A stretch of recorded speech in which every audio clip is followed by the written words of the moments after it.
Assalamualaikum warahmatullahi wabarakatuh. Selamat pagi dan semangat pagi anak-anak. Hari ini semoga kita diberi limpahan rahmat dan kesehatan. Untuk tema mata pelajaran kita kali ini, kita akan membahas mengenai skala prioritas dan biaya peluang. Oke, sebelumnya saya perkenalkan dulu ya, ini Cantika. Dia adalah siswi SMA kelas 12. Cantika ingin nilai raport dan ijazahnya memuaskan, maka dia harus rajin belajar bukan? Ayahnya memberi dia uang 750.000 untuk keperluannya. Karena Cantika, hari ini kan pergi ke mall untuk membeli buku-buku latihan soal dan kebutuhan lainnya. Sebelum berangkat dia merinci terlebih dahulu apa yang kan dibelinya. Ini dia catatannya. Buku latihan soal matematika seharga 150.000. Karena Cantika harus sering mengerjakan soal-soal matematika.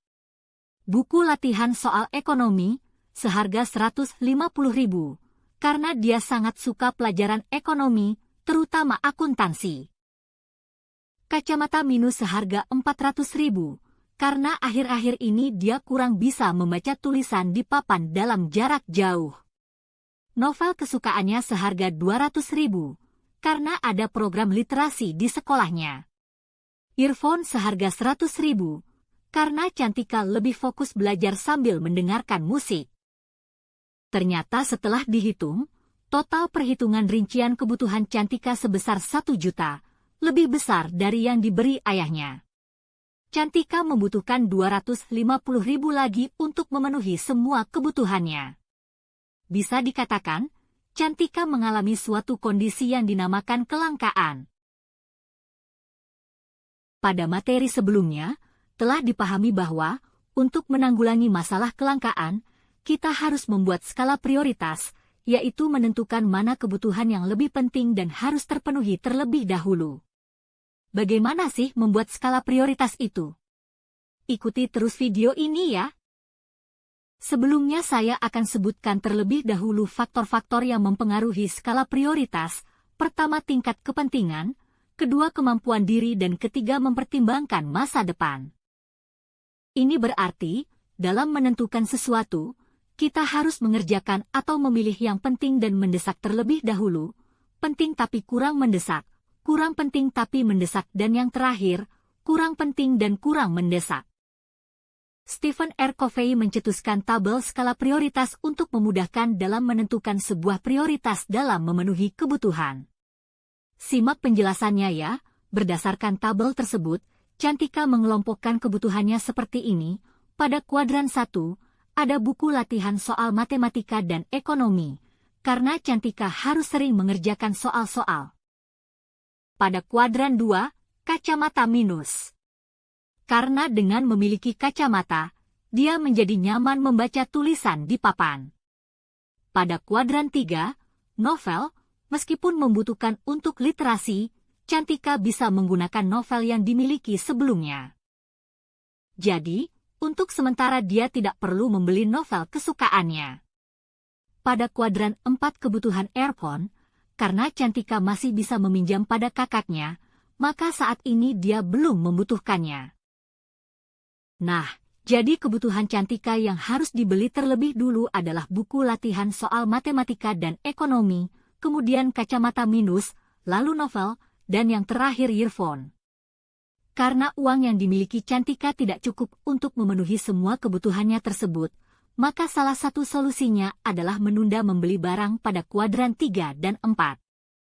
Dia bisa menabung dulu dan membeli ketika uangnya sudah cukup. Yes, sekarang Cantika sudah siap untuk berangkat ke mall bersama teman-temannya dengan tujuan yang jelas. Have fun ya Cantika!